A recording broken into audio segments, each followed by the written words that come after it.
नमस्कार। हमास और इजराइल के बीच में युद्ध विराम की घोषणा हुई। सबको लगा कि अब सब कुछ स्थिर हो जाएगा और पश्चिम एशिया शांति के रास्ते पर पहुंचेगा। लेकिन मंगलवार को इजराइल ने एकदम रात में हमला किया। शायद उस समय पूरा क्षेत्र सो रहा था और उस हमले में माना जा सकता है 400, जो सरकारी आंकड़े आ रहे हैं कि 404 मौतें हुई। यदि सरकारी टेलीविजन की बात करें जो इस क्षेत्र को कवर करता है, उसने 404 का आंकड़ा दिया और कहा है कि हमले में ज़्यादातर महिलाएं, बच्चे और वृद्ध मारे गए। वैसे मंगलवार को ये जो हमला हुआ, ये बेसिकली टैंक के द्वारा किया गया हमला था और बहुत ही रिहायशी इलाके में किया गया हमला। बेसिकली गाजा के मध्य और दक्षिण क्षेत्र में किया गया हमला। अल जजीरा ने बाकायदा कहा कि जो निशाना बनाया गया वो स्कूल, अस्पताल वगैरह को बनाया गया। हम इसकी पुष्टि नहीं करते हैं क्योंकि अल जजीरा के द्वारा कहा गया। लेकिन एक प्रश्न उठता है, प्रश्न आपको भी ध्यान में होगा कि आखिर क्या कारण था कि सीज फायर जब हो चुका था तो उसके बाद इजराइल ने ऐसा कदम उठाया। आप भी सोचते होंगे इजराइल इसके पीछे क्या सोच रहा है। उस पर मैं आऊंगा कि सीज फायर कराने में कौन कौन लोग गारंटी दे रहे थे, क्या वह भी प्रश्न चिन्ह में आ गए हैं, वह भी घेरे में आ गए हैं। हम उस पर आएंगे। पहले यह देखते हैं कि आखिर ये युद्ध विराम को क्यों, मैं सीज फायर की बात कर रहा हूं, क्यों उल्लंघन किया।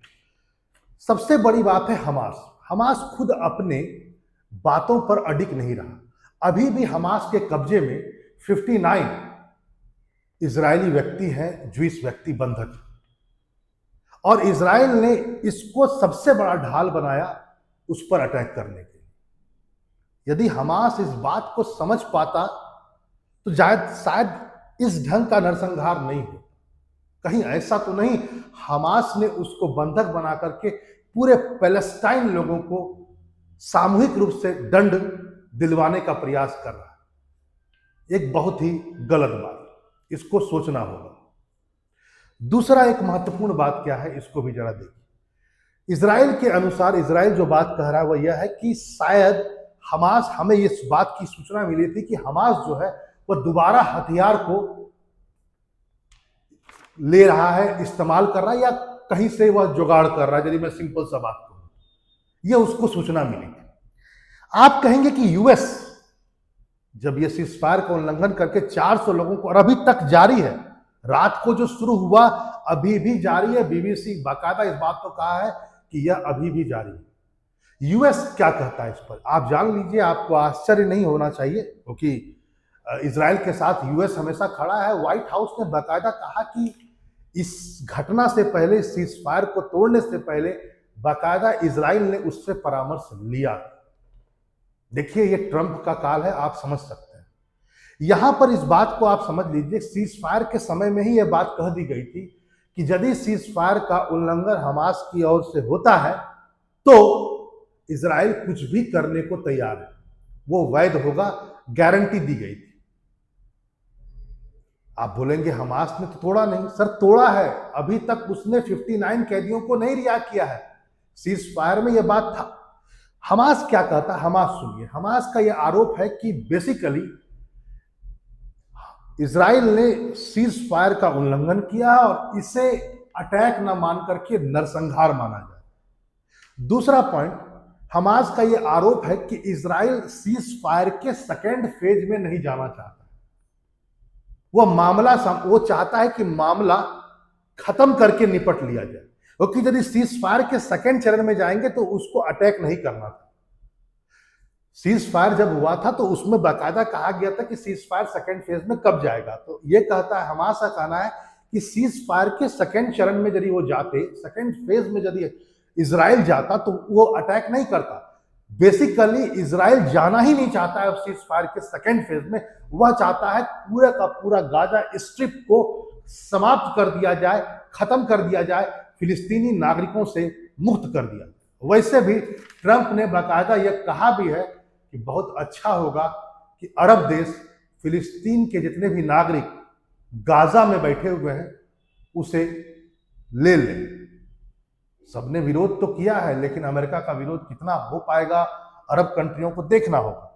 और अमेरिका ने यह भी कह दिया है कि गाजा स्ट्रिप उसके नियंत्रण में रहेगा।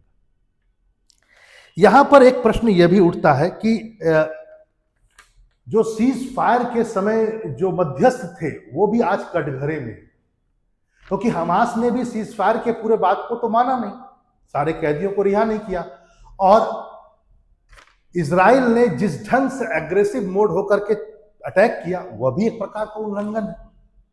दोनों अपनी जगह पर सही है यदि कहा जाए तो। कतर, मिस्र यानी इजिप्ट और अमेरिका जो मध्यस्थ थे हमास और इजराइल के बीच में सीज फायर कराने के लिए, आज वो भी कटघरे में। यदि अल जजीरा की बात को कोट किया जाए तो कुछ लोग यह भी कह रहे हैं कि सीज फायर तोड़ना इजराइल के लिए कोई बहुत बड़ी बात नहीं थी और इसमें कोई अचंभा वाली बात नहीं है। सच्चाई यह है कि इजराइल ने, अल जजीरा कहता है इस बात को कि इजराइल हमेशा ऐसे आदतन करता रहा है। उसने कहा कि लेबनान के साथ वो सीज फायर कर लिया है, वहां की सरकार के साथ वह सीज फायर करके बैठा हुआ है, लेकिन रोज वह साउदर्न लेबनान पर अटैक करता है। बाकायदा अल जजीरा कहता है कि 16 तारीख को, 16 मार्च को भी उसने लेबनान के 2 गांवों पर अटैक किया। लेकिन प्रश्न यह भी है कि आपने वहां की सरकार से सीज फायर किया है, हिजबुल्लाह से नहीं, जो दक्षिणी लेबनान में स्थित है, एक आतंकवादी संगठन है जो इजराइल के साथ साथ विश्व की अन्य शक्तियों के लिए खतरा है। सच्चाई यह भी है कि हिजबुल्लाह लेबनान सरकार को कहां मानता है। इसलिए यह आरोप अल जजीरा के द्वारा लगाया जो गया है, यह भी एक तरह से बायस्ड है। वैसे कुछ लोग यह भी बोलते हैं कि 2 दिन पहले की बात है, उसने सीरिया में 2 लोगों की हत्या कर दी। लेबनान को, इजराइल को हमेशा अंतर्राष्ट्रीय कानून का उल्लंघन का एक तरह से अभ्यास है, या वो करता रहा। इसलिए हत्या की गई 2 लोगों की क्योंकि वो असद, बशर अल असद की जो सबूत होगा उसको मिटाने का प्रयास कर रहे थे, वैसे वह उसके समर्थक थे। यहां पर अल जजीरा एक बात और कहता है कि इजराइल को अंतर्राष्ट्रीय कानून से कोई खास मतलब नहीं है, क्योंकि इजराइल वेस्ट बैंक में भी आए दिन छापा मारते रहता है और आतंकवाद के नाम पर, फिलिस्तीनी एक्सट्रीमिस्ट के नाम पर नरसंहार करता जा रहा है। यानी धीरे धीरे वो वेस्ट बैंक को भी खत्म करता जा रहा है। तो यह बात सोचना होगा, समझना होगा कि आखिर इसका सॉल्यूशन क्या अब उस रास्ते से आगे बढ़ गया जहां पर यूनाइटेड नेशन और अमेरिका ने इस बात को कहा था कि हम 2 स्टेट थ्योरी को लेकर के आए, 2 स्टेट सॉल्यूशन को लेकर के आए। क्या अंतगतवा फिलिस्तीन जो गाजा और वेस्ट बैंक को मिलाकर बनता, या अब धीरे धीरे वह संकल्पना धूमिल हो चुकी है या पूर्णतः खत्म हो चुकी है? क्योंकि गाजा अमेरिका यदि लेगा तो वेस्ट बैंक को तो धीरे धीरे इजराइल क्लीन करता ही जा रहा है। लेकिन एक बात यह भी है कि सीजफायर का उल्लंघन किसकी ओर से हुआ है, यह भी एक सोचने का विषय है, क्योंकि दोनों ही कल्प्रिट हैं इसमें। फिर मिलते हैं नए टॉपिक के साथ। नमस्कार।